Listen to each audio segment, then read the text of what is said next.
e reelegeram a primeira mulher presidenta do Brasil. Os derrotados, e não estou falando só do partido que perdeu nas urnas, mas principalmente dos interesses que o patrocinavam, eram os mesmos que nunca aceitaram as vitórias do PT e fariam de tudo para dar fim àquele projeto. Se hoje Bolsonaro ataca as urnas eletrônicas, lembremos que os derrotados de 2018, já à época, pediam recontagem de votos.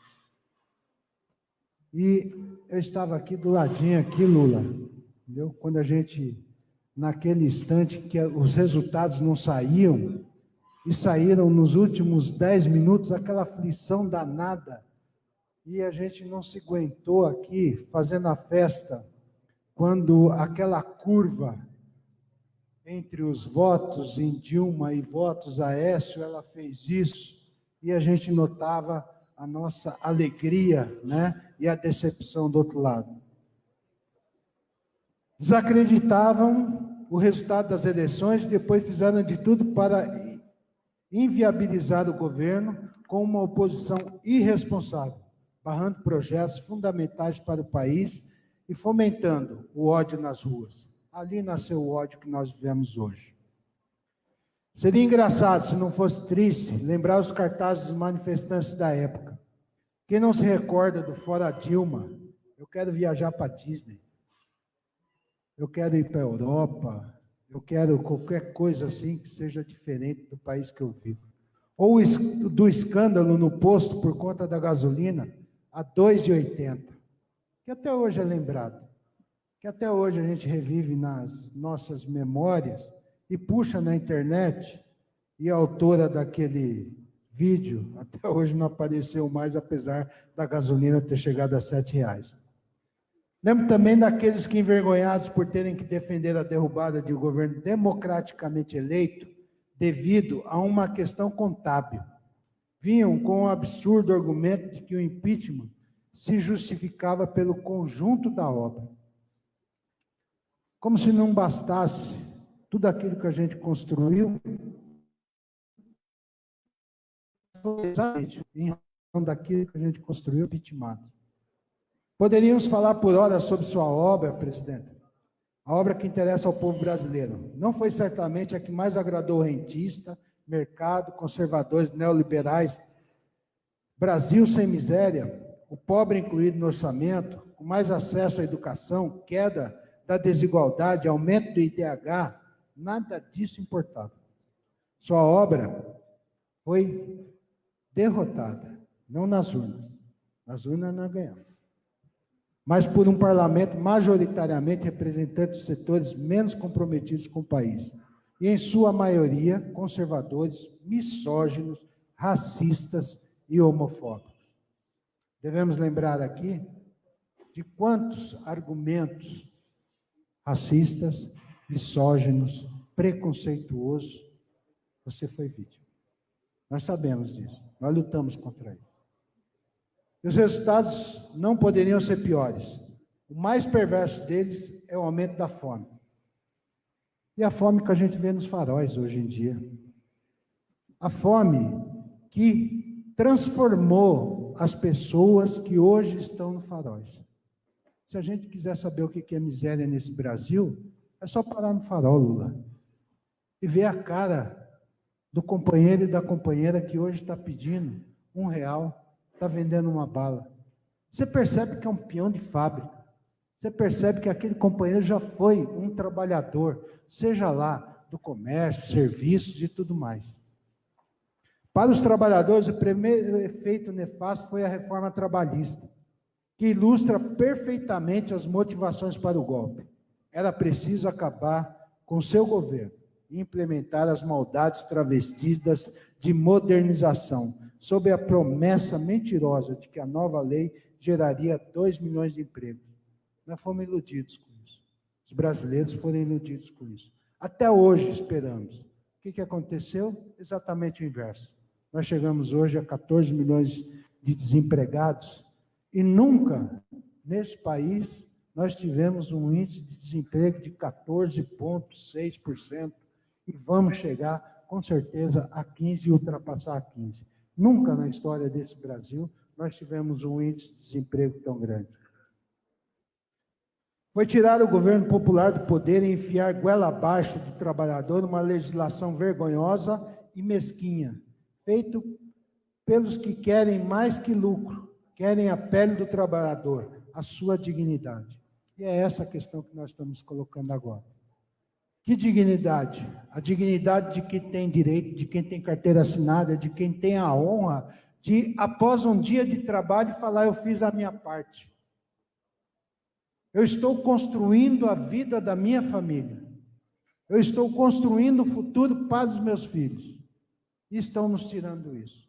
Jogando trabalhadores e trabalhadoras, seja do campo ou da cidade, numa situação de absoluta miséria e de absoluta submissão àqueles empregadores que querem nos submeter a salários acolchantes, a condições de trabalho acolchantes. Isso a gente não pode admitir. Era só o começo. Depois veio o fim da aposentadoria. Final mesmo. Quem hoje tem 40 anos, 45, e já trabalhou 25 anos, ainda tem uma longa jornada pela frente.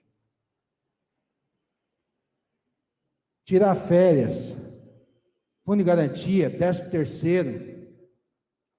E agora, a PEC 32 ou 35, eu não lembro, da reforma administrativa. 32, né?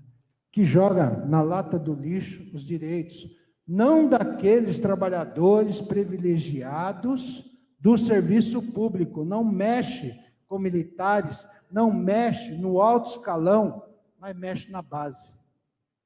A reforma administrativa apresentada por esse governo mexe para quem tem uma média salarial de 2,3 salários mínimos. É para eles que essa reforma administrativa está colocada. E é contra ela que a gente tem que lutar. Estabelece que os locais públicos, eles possam ser utilizados pela iniciativa privada em substituição ao servidor público. Temos que lutar contra. Marcar essa data é mais do que fazer justiça, ser solidário e mostrar nosso reconhecimento ao seu governo, a sua luta, a sua história, que nós conhecemos. Sua querida história, valorosa história, que é exemplo para nós todos, homens e mulheres.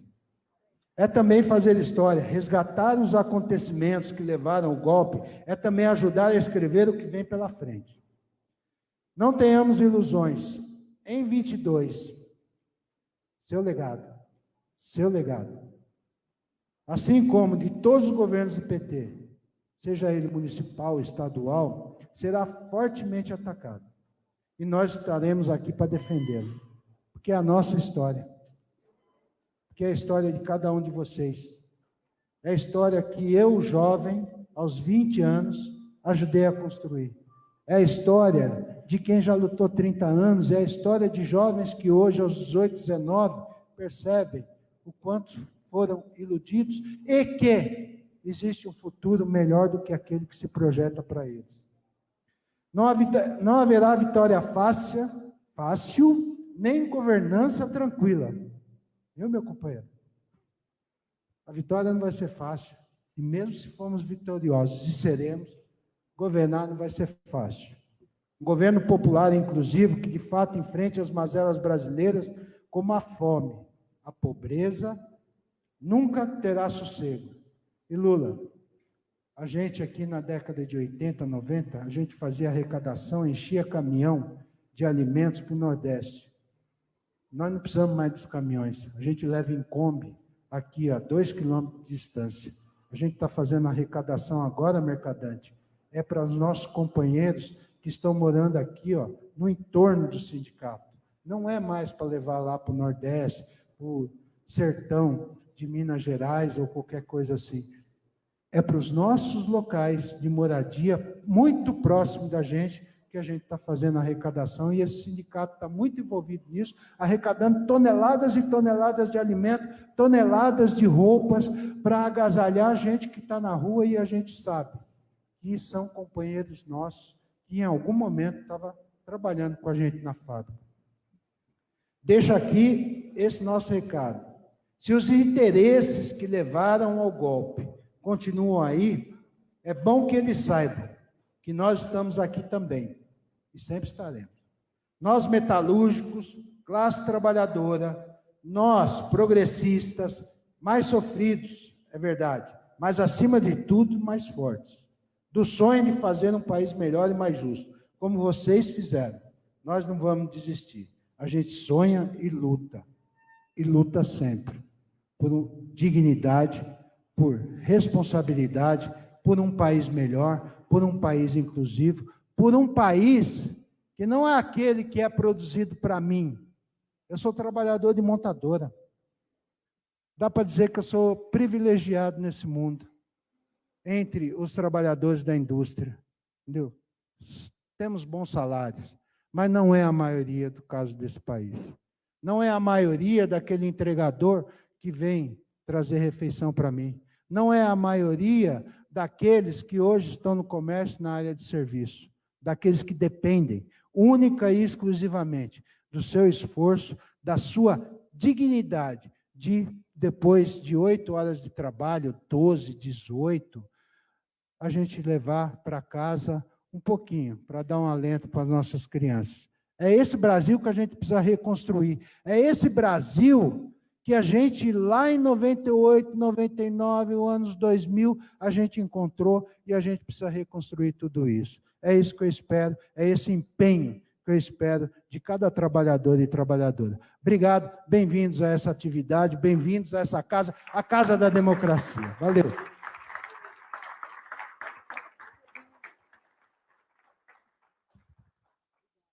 Eu gostaria de dar um recado aqui para os oradores, que há um microfone disponível para cada um, do lado esquerdo, e a produção pediu para que cada um utilize o seu próprio microfone. E vamos ouvir agora a presidenta nacional do PT, deputada federal Gleisi Hoffmann. Primeiro ele, tá bom. Então vamos ouvir o presidente da Fundação Perseu Abramo, Aloysio Mercadante.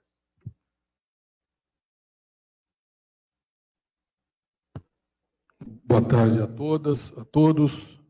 É uma honra muito grande estar aqui hoje. Depois de um longo caminho percorrido, queria iniciar saudando a nossa querida presidenta Dilma, saudar o nosso querido presidente Lula, saudar Fernando Haddad, presidente do Conselho da Fundação Perseu Abramo, saudar a nossa presidenta do Partido Combativo, a companheira Gleisi, saudar o Vagnão, presidente do Sindicato de São Bernardo do Campo. Nós hoje aqui, 5 anos depois do golpe, estamos com a presença de vários ex-ministros do nosso governo.